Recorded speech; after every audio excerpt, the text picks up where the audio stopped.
Murder in 2 days, and like the homicide in Corozal on Tuesday night, San Ignacio police don't have a motive for the murder of a Santa Elena resident. Just after 4 on Wednesday afternoon, the lifeless body of 24-year-old Samir Fernandez was discovered about 100 yards along this path used by farmers.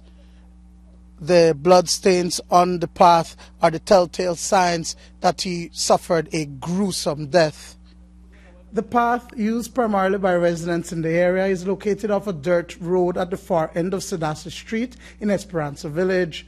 According to Mauricio Romero, the body of the disc jockey was discovered clothed in boxers and a shirt in a kneeling position, but lying on his back with his hands near his face. He told me this is something of interest. So I said, well, if it is interest, I got to know what it is reliant on. And I went on to find out and see it myself, and I took other guys to check the body, and we saw that it was real, someone.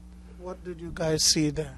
Well, we see him hurted in his head, and the position he was one of the, and we see some other areas where blood was and things like that. And he made a face down? No, he was with his face up, with his 2 legs underneath his body, and no one tried to touch him with my presence.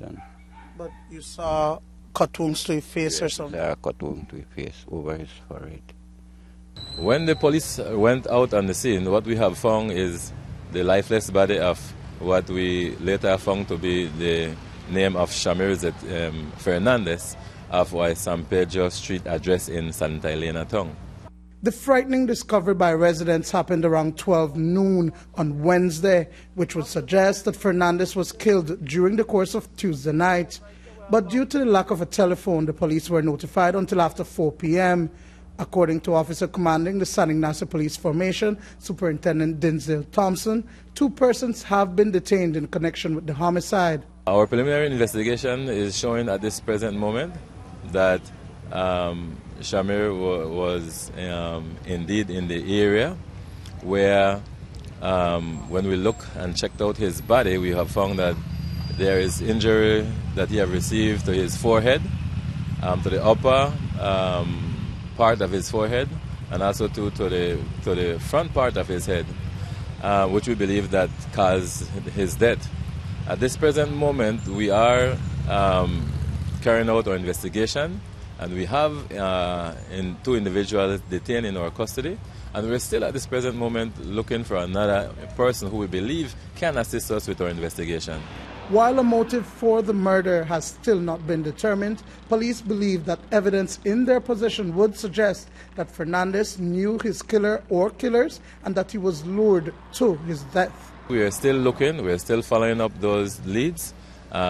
We cannot say that at the scene or prior to the incident that have occurred, if there was a fight. But we are doing our investigation, and we want to tell the public and the family that rest assured we will do everything and come to every on stone. We will not leave one unturned to find out what really went on with this death of Samir. Have you guys been able to determine, well, from the preliminary investigation so far, the relation between the deceased and the 2 persons in detention?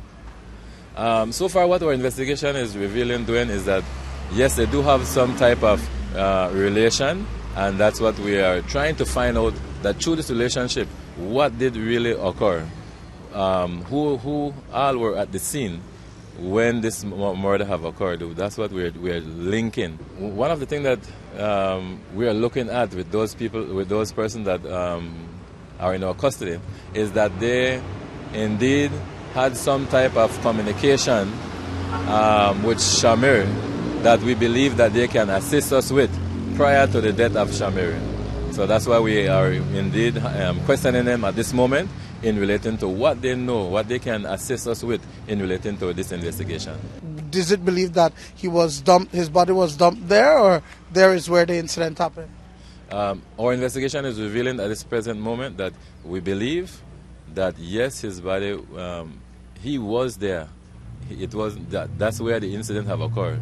His body was not dumped there. That's what we are looking, that's what we are following at this present moment.